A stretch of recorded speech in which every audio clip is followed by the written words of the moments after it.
آقا رسول خدا صلی اللہ علیہ وآلہ وسلم سے روایت ہے کہ اگر کوئی شخص 1 سال تک اذان دیا کرے مسجد میں نمازوں کے لیے، جماعت کے لیے، یا حد اقل اپنے گھر میں اپنی فرادہ نماز کے لیے 1 سال تک اگر کوئی شخص اذان کہے اپنی نماز کے لیے، من اذن سنة واحدہ 1 سال اذان دے،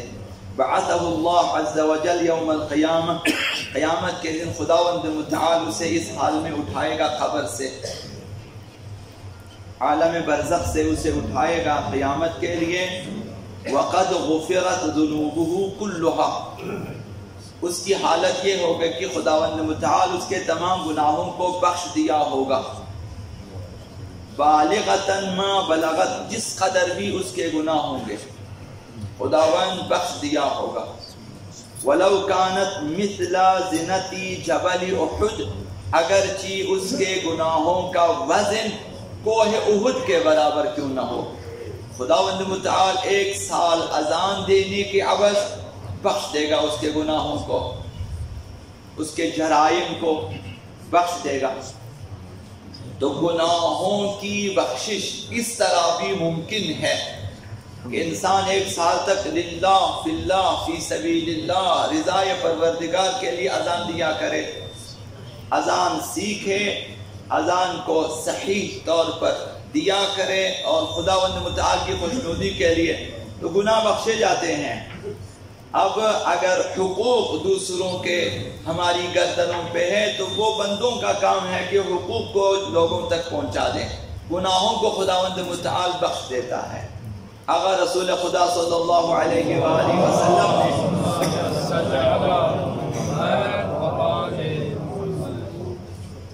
اگر کوئی شخص دقت کے ساتھ خداوند متعال کی خوشنودی کے لیے اذان دے، اس سلسلے میں فرمایا من اذن محتسبا یرید بذلک وجہ اللہ، صرف رضائے پروردگار کے لیے دقت کے ساتھ اذان دے، اعطاہ اللہ ثواب 40,000 شہید، خداوند اسے 40,000 شہیدوں کا ثواب عنایت فرماتا ہے، و40,000 صدیق، 40,000 صدیقین کا ان کے اعمال کا اجر خداوند عنایت فرماتا ہے۔ گویا ایک شہید نے مثلا زندگی میں اعمال انجام دیے یا اس کی شہادت کا جو اجر ہے 40,000 شہیدوں کا اجر، اذان دینے کی آواز کہ اگر ایک شخص اذان کو اہمیت دے، وقت شناس ہو اور نمازوں کے لیے اور لوگوں کو نماز کی طرف بلانے کے لیے اذان دیا کرے، اس قدر خداوند متعال جو ہے ثواب عنایت فرماتا ہے۔ ثواب یہیں پہ ختم نہیں ہوتا، اس سے آگے اور بہت کچھ بیان کیا ہے، اور چونکہ عوام کے لیے ناقابل باور ہے اس سے آگے ہم نے لکھا نہیں ہے، حدیث طولانی ہے، آگے ثواب در ثواب لکھا گیا ہے۔ اور اسی حدیث کے ضمن میں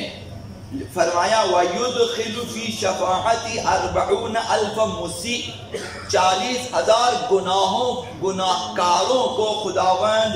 اجازت دیتا ہے کہ اس کی شفاعت میں داخل ہو جائے، کہ یہ شخص جس نے للہ باللہ اذان دی ہے 1 سال 2 سال 10 سال 20 سال یا جب تک اس نے اذانیں دی، جب تک وہ زندہ تھا اس نے اللہ کے لیے اذان دی ہے، رضائے پروردگار کے لیے، 40,000 گناہگاروں کی شفاعت کا اسے حق دے دیتا ہے کہ تو 40,000 بندوں کی شفاعت کرے، وہ بھی گناہگار بندوں کی، من امتی، میری امت میں، پیغمبر اسلام کی امت میں سے 40,000 گناہگاروں کی شفاعت کر سکے گا الی الجنہ، اس کی شفاعت سے یہ لوگ جنت جا سکیں گے۔ تو اذان کی یہ اہمیت ہے، تو لہذا اذان کو اہمیت دیا کریں۔ اگر کسی شخص نے احیاناً ایک نماز کے لیے اذان دی، اذان درست ہونا چاہیے، صحیح ہونا چاہیے، للہ فی اللہ ہونا چاہیے۔ کسی شخص نے احیاناً ایک نماز کے لیے اذان دی، اذان درست ہونا چاہیے، صحیح ہونا چاہیے، للہ فی اللہ ہونا چاہیے۔ اگر کسی نے ایک نماز کے لیے اذان کہی آقا رسول خدا صلی اللہ علیہ وسلم ارشاد فرمایا من اذن فی سبیل اللہ صلاة واحدہ، فی سبیل اللہ ایک نماز کے لیے اذان دے، ایمانا یقین اور ایمان کے ساتھ، واحتسابا للہ فی اللہ فی سبیل اللہ، وتقربا الی اللہ درگاہ الہی میں تقرب کے لیے اور رضا پروردگار کے لیے دے، تو پھر غفر اللہ ما تقدم من ذنوبہ، خداوند اس کے گزشتہ گناہوں کو معاف فرماتا ہے، ومن علیہ بالعصمۃ، خداوند اس پر ایک احسان فرماتا ہے، فیما بقی من عمرہ، یہ کہ آئندہ اسے گناہوں سے روکتا ہے خداوند متعال اذان دینے کے سبب، کہ آئندہ بندہ جب تک خود جان بوجھ کے نہ جائے ایسے ہی خداوند روک دیتا ہے، یعنی کمتر انسان گناہوں کی طرف جا سکتا ہے، یعنی گناہوں سے روکنا یہ بہت بڑی خداوند متعال کی طرف سے بہت بڑا احسان ہوتا ہے بندے پہ، بندے کو گناہ کی طرف جانے نہ دے۔ کبھی خداوند بیمار کر دیتا ہے اور یہ نہیں جا سکتا، کبھی انسان کو گاڑی نہیں ملتی، جا نہیں سکتا کسی گناہ کے لیے، کبھی اس کی گاڑی پنکچر ہو جاتی ہے نہیں جا سکتا، یہ سب لطف الہی ہے کہ خداوند نہیں جانے دیتا اس کو گناہ کی طرف، کبھی ٹھوکر لگ جاتا ہے گر جاتا ہے وہ نہیں جا سکتا، یہ تمام الطاف الہی ہے۔ تو فرمایا اگر کوئی شخص ایک نماز کے لیے لوجہ اللہ اذان دے، خداوند اسے گناہوں کو بخش دیتا ہے اور آئندہ گناہوں کی طرف جانے نہیں دیتا۔ وَجَمَعَ بَيْنَهُ وَبَيْنَ الشُّهَدَاءِ فِي الْجَنَّةِ، آخری ثواب و جزا یہ ہے کہ قیامت کے دن خداوند متعال اسے شہداء کے ساتھ بٹھا دیتا ہے، شہیدوں کے ساتھ خداوند متعال اسے شہیدوں کے ساتھ جمع فرما دے کہ تم جا کے شہیدوں کے ساتھ بیٹھیں، یہ کہ شہداء کے ساتھ، شہداء بدر ہیں، شہداء احد ہیں، اور پھر شہداء کربلا اور دوسرے جو ہیں غزوات میں جتنے شہید ہوئے اصحاب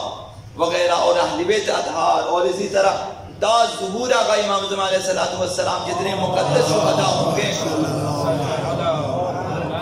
اذان دینے کے سبب کہ انسان خداوند متعال کی رضا کے لیے اذان دے، قیامت کے دن شہیدوں میں اسے اٹھا دیتا ہے۔